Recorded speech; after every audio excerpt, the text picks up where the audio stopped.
Hello everyone, welcome to Drive to the Championship presented by Mercedes-Benz. I'm Sam Gore along with Todd Martin. And Todd, let's begin by talking about James Blake, because late night James Blake lost his final singles match against Ivo Karlovic. It'll be the final singles match of his career. He's still in the doubles with Jack Sock, but he was very emotional after the match and tried to embrace the moment. And you couldn't help but watch that and get a little teary. We're going to miss him. Yeah, the game is going to miss James Blake. He did a fabulous job of competing last night, got off to a great start against Ivo Karlovic, and although he was the one that was up 2-0, he fought incredibly gallantly throughout the end of that match. Karlovic was just, posed all the normal threats, and the beautiful thing about last night was that James's level stayed high throughout the match, and having been in that same position on Louis Armstrong playing that the last match of my career, I was really happy for James that he was able to play at a high level and demonstrate that this is really a choice of his and not something that's necessary. He can still play at this level, that's for sure. And for fans who want to see James Blake, he is still in the doubles playing with Jack Sock. David Ferrer, a player who really hasn't had a great summer coming into the U.S. Open, but he's got a pretty favorable draw. He won in 4 sets.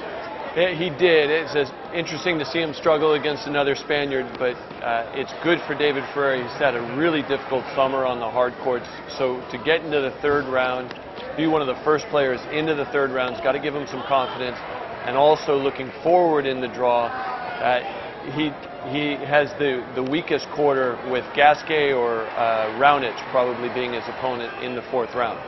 Let's talk about the women now. We did lose a number 4 seed. It was on the women's side, Sara Errani beaten by Flavia Pennetta. They're great friends. Pennetta missed the U.S. Open last year with a wrist injury, and it was an unfortunate end to the Grand Slam calendar for Errani.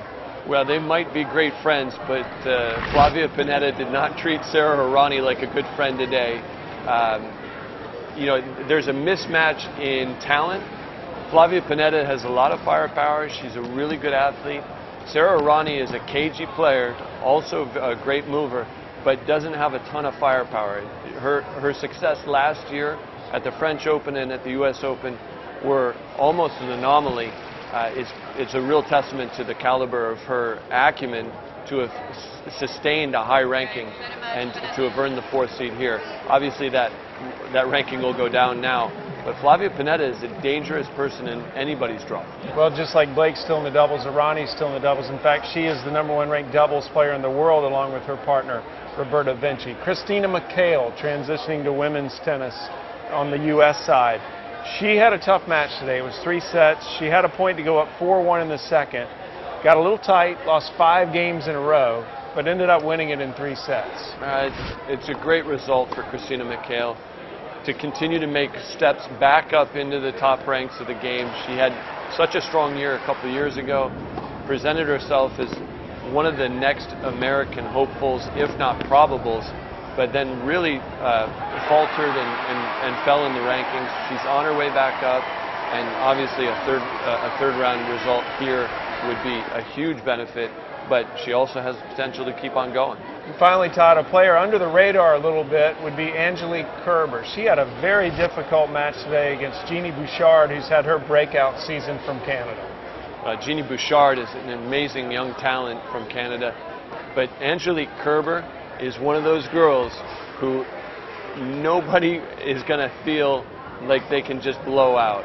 She's in Serena Williams' quarter, and she's one of the few girls that I believe has the athleticism, the mentality, and also just the sheer will to compete with Serena Williams. So I'm curious to see what happens when they get there. The bigger challenge for Angelique Kerber is it's not just a foregone conclusion that she'll be in the quarters, but watch out for her later on in this tournament. Okay, Todd, thanks a lot. You've been watching Drive to the Championship, presented by Mercedes-Benz.